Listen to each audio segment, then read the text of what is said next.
সমাগত অসম বিধানসভা নিৰ্বাচনৰ এতিয়া ৰাজ্যত নিৰ্বাচনী গৰম বতাহ বলা দেখিবলৈ পোৱা গৈছে বিশেষকৈ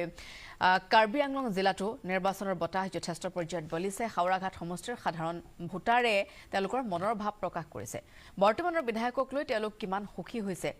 তেওঁলোকে প্ৰতিক্ৰিয়া প্ৰকাশ কৰিছে অঞ্চলটোত কি সমস্যা আছে সেই সন্দৰ্ভত তেওঁলোকে মন্তব্য প্ৰকাশ কৰি কৈছে হাওৰাঘাটত আমাৰ সাংবাদিক গৌতম চান্দ উপস্থিত হৈ এক প্ৰতিবেদন প্ৰস্তুত কৰিছে সেয়া এবাৰ আগবঢ়াই লৈছে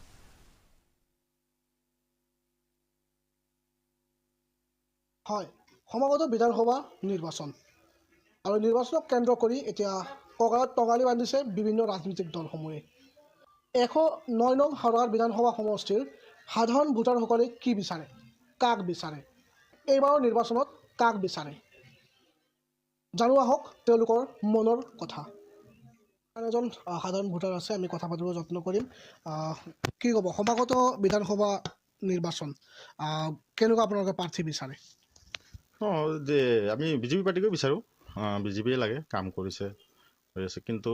লোকেল হিচাপত আমাৰ MLA হ'লে ভাল যিহেতু মইতো বিজনেছমেন হয় মোৰ কাম হ'ল এই মোবাইল বনাই থাকোঁ কাম কৰি থাকোঁ ঘৰ দোকানৰ পৰা ঘৰত যাওঁতে মানে পদূলিটো ভাল নহয় আজিলৈকে সেইটো কাৰণে মানে লোকেল MLA হ'লে ভাল হয় তেতিয়া ক'ব পাৰিলে নহয় আমি মানে ৰাস্তা ঘাট ভাল নহয় আমাৰ আপুনি যেহেতু ব্যৱসায় কৰে আপুনি টেক্স কেনেকুৱা পাইছে এই চৰকাৰৰ সময়ত টেক্স কেনেকুৱা পাইছে বেছি হৈছে নে কম হৈছে বা কেনেকুৱা আগৰ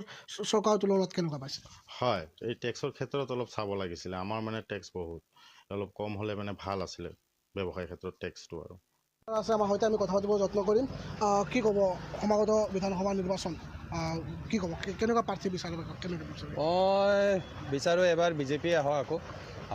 মই বিচাৰোঁ হেমন্ত ছাৰে আকৌ CM হওক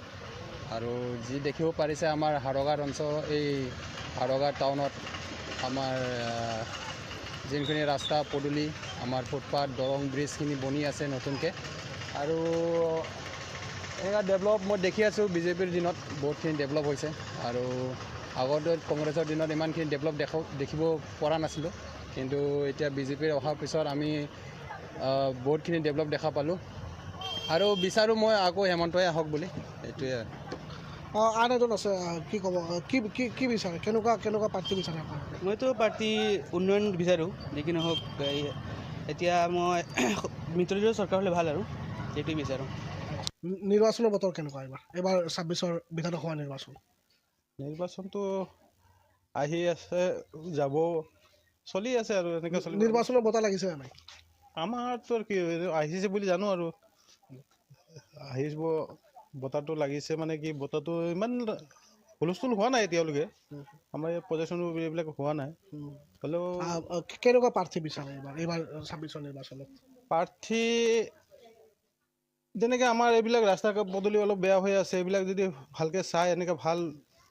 এজন প্ৰাৰ্থী হ'লে আমাৰ ভাল যাতে কাম কাজ কৰে এনেকৈ আন এজন আছে আমি যদি আপোনাক সন্মুখত পাওঁ কি ক'ব এইবাৰ 26ৰ বিধানসভা নিৰ্বাচন আৰু কেইদিনমান পিছতে নিৰ্বাচন ভালেই আছে যেনেকৈ হ'ব লাগে তেনেকৈ হ'ব লাগিছিলে ভালেই খালি অলপ আমাৰ জেগাটো অলপ চাব লাগিছিলে আৰু বিজনেছটো অলপ বেয়া হৈ আছে চবফালে অলপ যাতে মানে ভালে হয় সেইটো কাৰণে আমি ভাল মানুহ বিচাৰোঁ ইমানেই আৰু